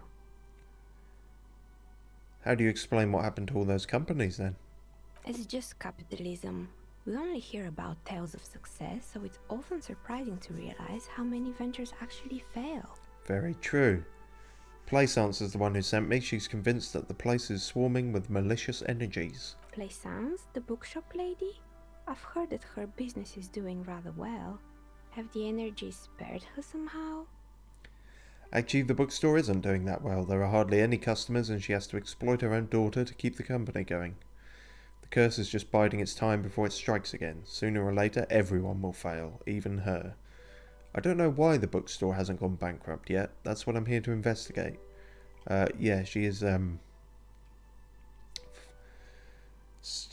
child labour. Oh, right. But it's not just the bookstore that's still up and running. What about the whirling in rags? Some people say it's part of the building complex. Yes, but it's still a separate building. The malicious energies can't reach there. No, the whirling isn't doing well either. Its waitress just took off and customers have trouble paying bills. It's true. And then there is me. She sighs, looking at her messy work table. All kinds of tools lie there scattered, from knives to carving files to wire cutters. I've been here for 14 years, selling novelty dice to role-playing enthusiasts. Not exactly a million-real business idea, yet somehow I've survived despite the talk of malicious energies. Strange, isn't it? I'm finding it strange that in the 14 years you never fixed the intercom or even wrote your name on it. It's because she's in cahoots with the demons. Or it could be that. Plaisance thinks it's because you're the source of it, a malignant entity. It's because you're competent and dedicated to your craft. The curse doesn't affect people like you. The curse will get to you, have no doubt about it. It just doesn't care about earthly time frames. I'll be the first to admit there are many inconsistencies in this so-called curse. I was just about to ask, what do you think? Do you think the curse is real? The jig is up. The she-demon knows you've uncovered her true identity. Time has come to face the source. Fear not, for the forces of the universe are supporting you in this psychic quest. Are they? I think it still might be you that's causing this. I'm starting to see that there is no curse, only business decisions and natural market fluctuations. Yep. Honestly, I'm still not sure. This world is a puzzling place, and I am stupid. Is it now? I've always thought it's a rather mundane and boring place with no supernatural surprises inside. It is both boring and confusing. Well, if you ever find a way to explain all those inconsistencies in the curse, let me know. Apparently I can do it via shivers, but that's only a 42%. Give it a go. You feel nothing. Fuck. If anything, it's uncomfortably warm in here. Oh my god.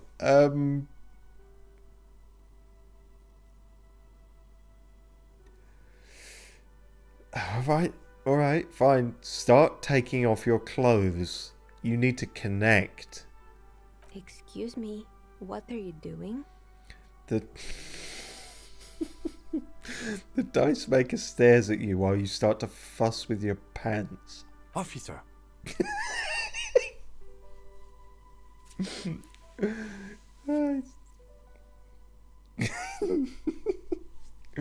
Never mind, that was a terrible idea. It's part of this special technique I have. I'm trying to lower my body temperature. Is it just me or is it hot in here? The zipper is stuck.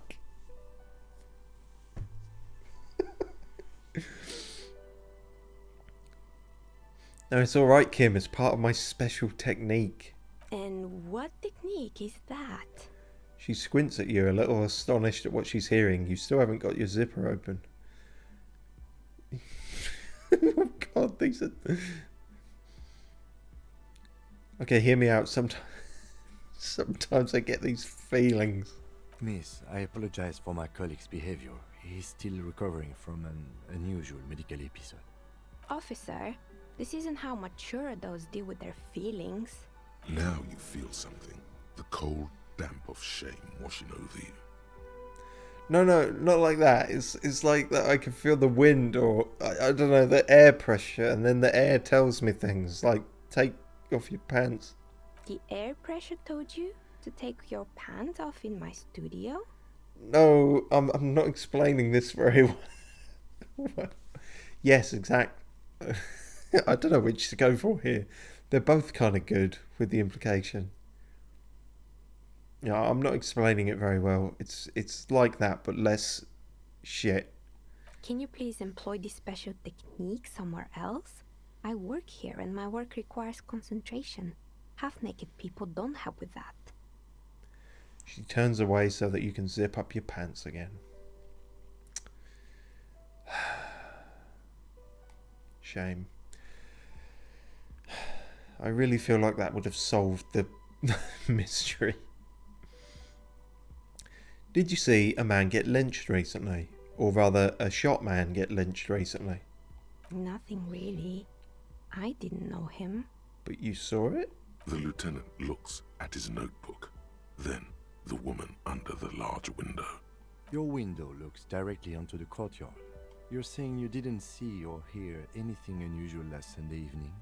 I'm sorry, Detective, but as you know, I usually have my headphones on when I'm working. It shuts out most of the daily ruckus behind my window. Do you often work Sunday nights? It's an odd profession, making dice for people, but I like it, and I prefer doing this to sitting at home. And you never took your eyes off the work to look out the window? I might have, but in this case, all I would have seen is my own reflection staring back from the darkness. It's really hard to make anything out in the yard when it's dark outside. Besides, I rarely get up to look out the window when I'm in the zone. What do you mean by daily ruckus? Well, there's always something going on in the Whirling's backyard. She stops to try and come up with an example. During daytime, there are usually those kids. And lately, I've been seeing a lot of drunk workers hanging about. Must be because of the strike. But I never saw anyone during that fateful Sunday night, I'm afraid.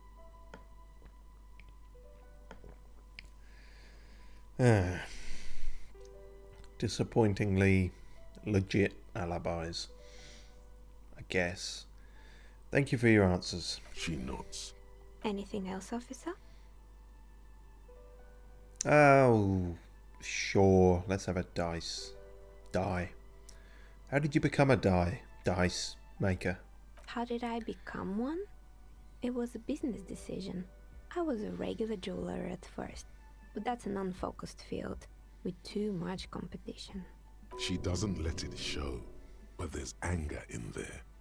She doesn't like jewelers. Thinks they're a mob. Right, okay, fine. Some of my friends were role players. They Some of my asked best me friends to are make role some players. polyhedral dice out of cobalt. That was my first order. I grew it from there. Do you like the role-playing games yourself? Not especially. I like working with rare materials and a steady pay. And role players as customers? They're nice people. Alright. Are you at all bothered by the fact that I've been shining a bright torch in your face for this entire very lengthy conversation? You seem unfazed by it. It's quite admirable. Okay, let's buy a die. Of course. Tell me what you have in mind. I don't know. Do you know the Wirral untethered setting? I want a die for that. Do you have any cursed dice? Tell me about your most extraordinary die. I don't actually know what die I want. Just a normal die for me, please. Very regular. I'm looking for something to help with my work. I'm looking for a gift for my aunt. Actually, I need more time to think about it. Yeah, if it could help with that, then I need all the help I can get. I think I have just the right one for you. She opens the top drawer of her work desk and takes something out. 2 polyhedrons, red and blue, are cradled in her palm. Police colours. Ah, because they're police. Not the most original, I know. But sometimes the obvious choice is obvious because it's best. True. Here, catch. They're a gift from me. Oh no, I've got to catch them. Got to catch them all. Mr. Smooth moves. You snatch the dice out of the air with one hand, just like you're in a movie. Yeah. Say nothing, act like you've done this 1,000 times. No, wink. Give them the cool wink. Oh, what are the odds? Yeah. The red one is made of bloodstone with a lapis lazuli inlay, and the blue one is the inverse. I believe these dice are your lucky charm, officer. Shit, She yeah. looked back at you. Can you believe it? You truly are Mr. Smooth Moves. I'm the smoothie. You definitely need luck in Martinez. Was there anything else? No, guess not. I got a cool dice. Yeah, there's 2, isn't it? I think she said. Yeah. Icosahedral. Alright. Sirens. These 2 20-sided dice have the colours of a police alarm. bloodstone for red, and lapis lazuli for blue. If you roll them and squint your eyes, it looks like you're arriving on the scene, and it's raining. Note, look at the map tab in journal to see which white checks have opened.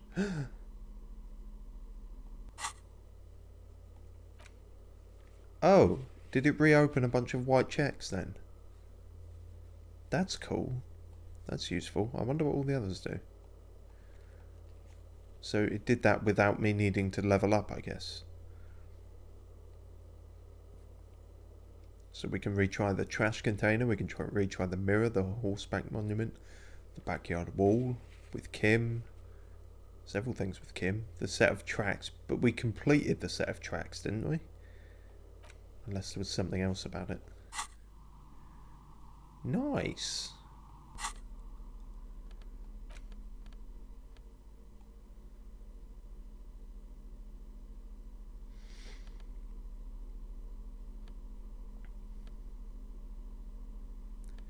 You know, I am going to take off my pants.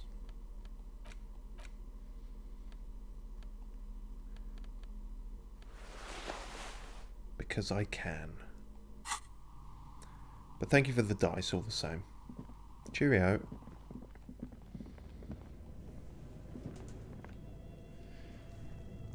I think that's kind of everything here. Well, I mean, we need to go back and try the shivers check with her at some point. But where are the clothes that used to display? What? You talking about me? Oh, the mannequin probably. Anyway.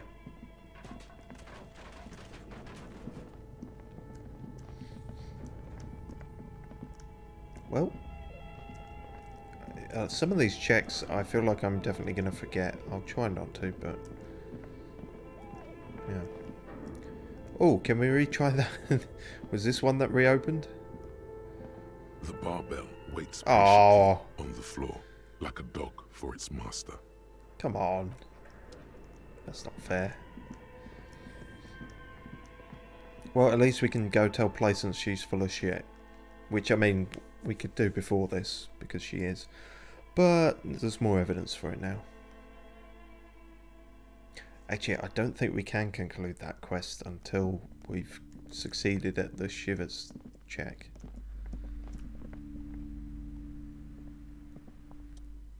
You're alive and well. Don't keep me waiting now. What's in there? In that dark sarcophagus? The what? Yes, yes. How was it? I'm in no position to give out personal opinions. Honestly, a dump. Nothing to see there, just heaps of garbage someone should have let sunshine in. It was a charnel house full of... Carnal house? Full of failed business enterprises leeching life energy from this bookstore. It's just a dump. But what else did you find? Did anything survive? No, of course not. Have you located the entity? I talked to the entity you told me about. Her name is Neha, and she's a novelty dice maker. A novelty dice maker? Well, spit it out. Why does she need the dice? For some kind of sorcery? Sometimes they use the ankle bones of sheep. You're an ankle bones of sheep. She's not a sorceress or some malicious entity. She's a businesswoman like you.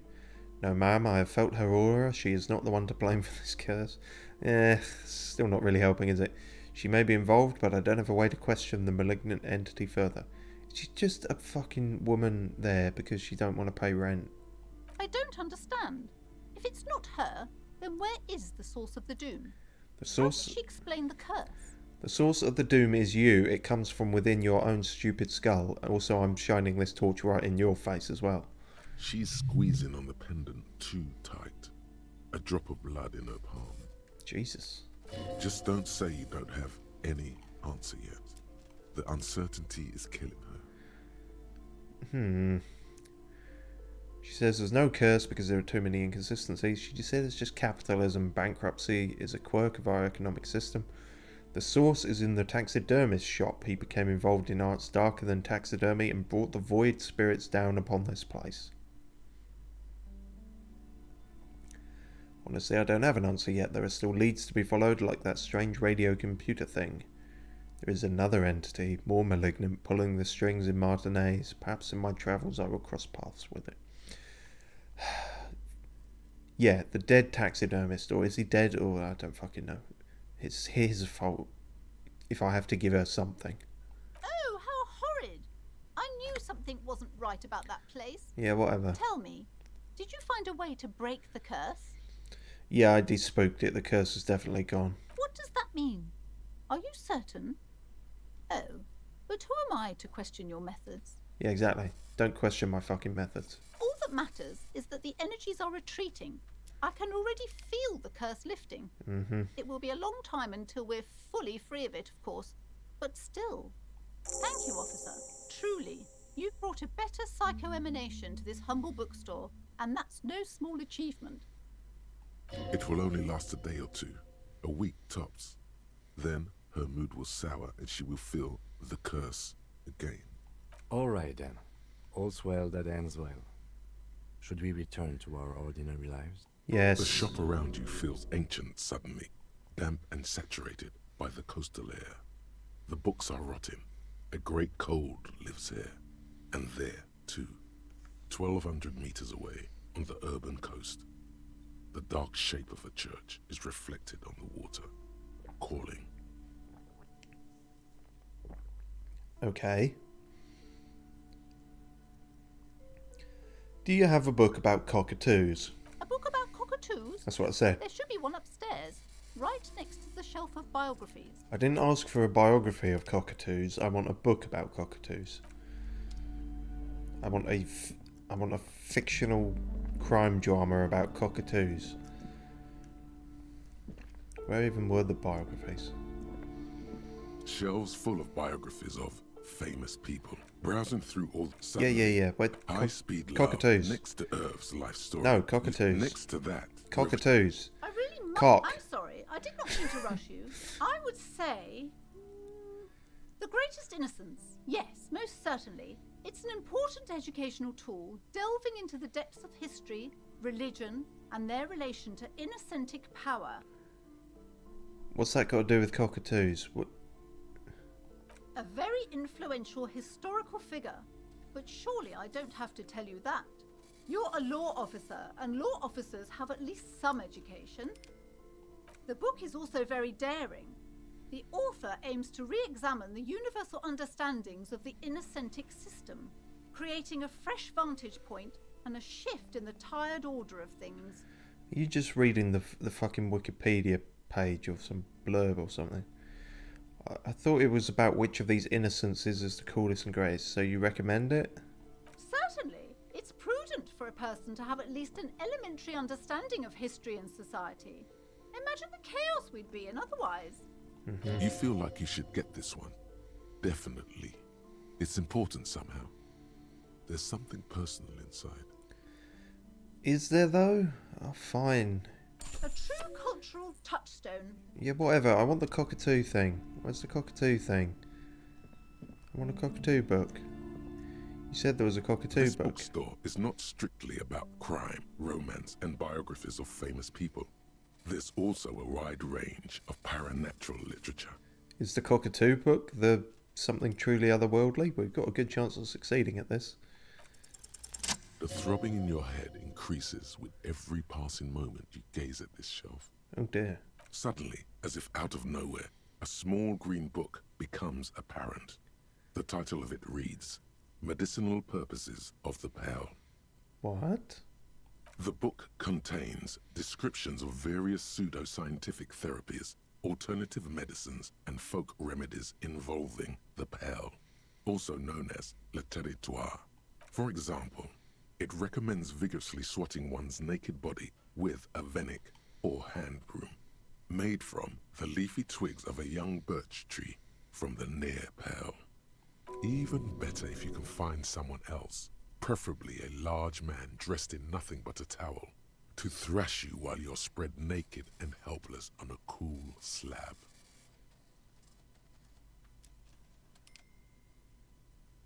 What?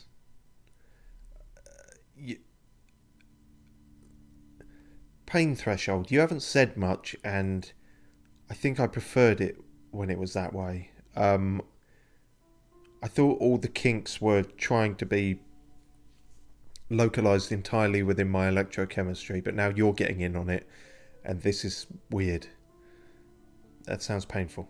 It is supposedly invigorating and good for the circulation.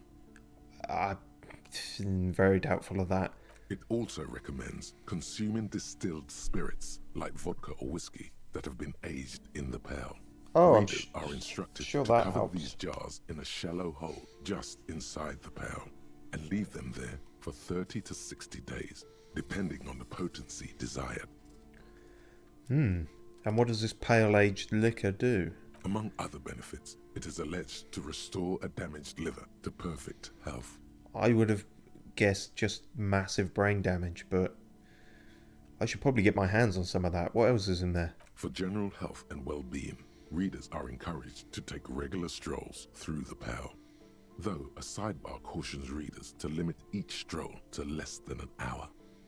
These strolls promise to cleanse the mind of worries and the body of toxins, especially if the perambulator performs this ritual in the nude.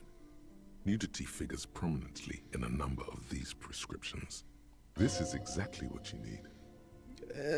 Are you sure?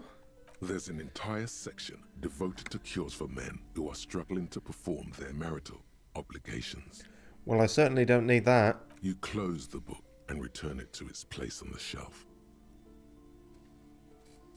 I might buy it, though. Indeed. Something about that book does seem to have spoken to you. I wish you'd stop speaking to me. Well, I hope it contains what you're looking for. I'm not looking for you. Where's the... I'm looking for the Cockatoo book. You said it was up at here with the biographies and shit. Have you lied to me? Are you lying to me? Is that what...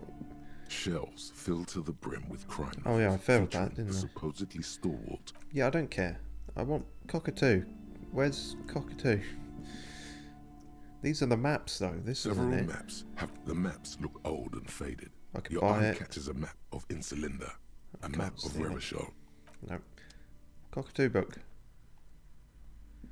Shelves full of biographies No, of it's not there, is famous it? You said it was up by the biographies. And now I've bought 2 books because of you. Because you forced me into...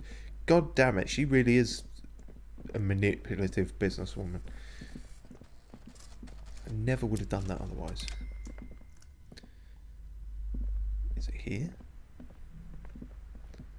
A small mountain of colourful board game boxes. There are numerous types of games for all ages. A lot of shelf space seems to be taken up by Wirral-related merchandise. Oh. I don't really care. Cockatoo book. You said you had a Cockatoo book? Hello again, esteemed officer. I'm looking for a book about cockatoos. There should be one upstairs, right next to the shelf of biographies. Right next to the shelf of biographies. That's the shelf of biographies. Right next to it are the maps and that... Oh, I see. There is a very, A sulphur-crested cockatoo very sits faint on the green cover, outline there. its beak slightly open. It looks as if the bird is calling out the book title. From A to Zurich, a guide to a well-behaved cockatoo. That was annoying. Anyway. Flip through the pages. Turns out that there are so many different cockatoo species, and they all have behavioral problems. You don't have behavioral problems. That's garbage. You're cool. I know. What about this guide to cockatoos, storekeeper? It's a must-have if you own a cockatoo. I've heard they're quite capricious. But we could steal it. We'd lose some chance because she stared at us, but... Let's give it a go. I've got my interface and gloves on. You wait for the Yeah! storekeeper to be distracted. When she's not looking, you haul the tome of cockatoos into your pocket. It's a tome? It's quite a challenge, but eventually, the guide to the cockatoos is yours. Splendid effort. Cool. Shame I couldn't steal the other ones, but apparently this one's fucking massive, so... Win's a win.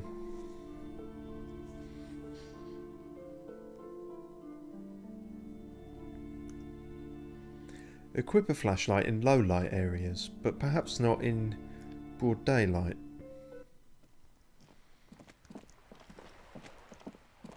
Oh, it's snowing again.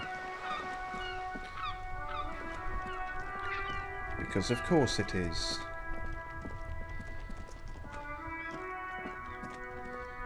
Okay, we'll wrap it up there, but I'm thinking about what we have to do next.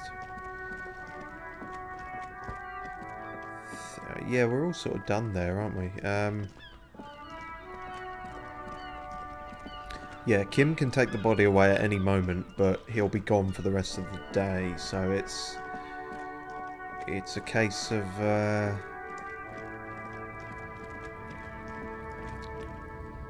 just making sure we do stuff that we need him for, really.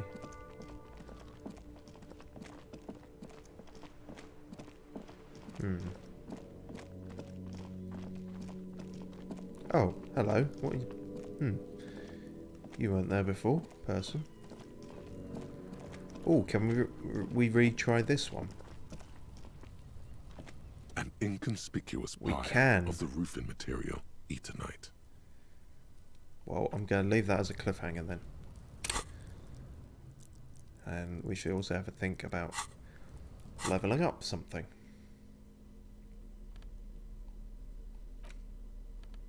Oh, we got so many books to read if we ever need to pass the time. Cool. Well, I shall leave it there then. Cheers for watching if you did. And if you didn't, I'm very disappointed in you. But I also completely understand.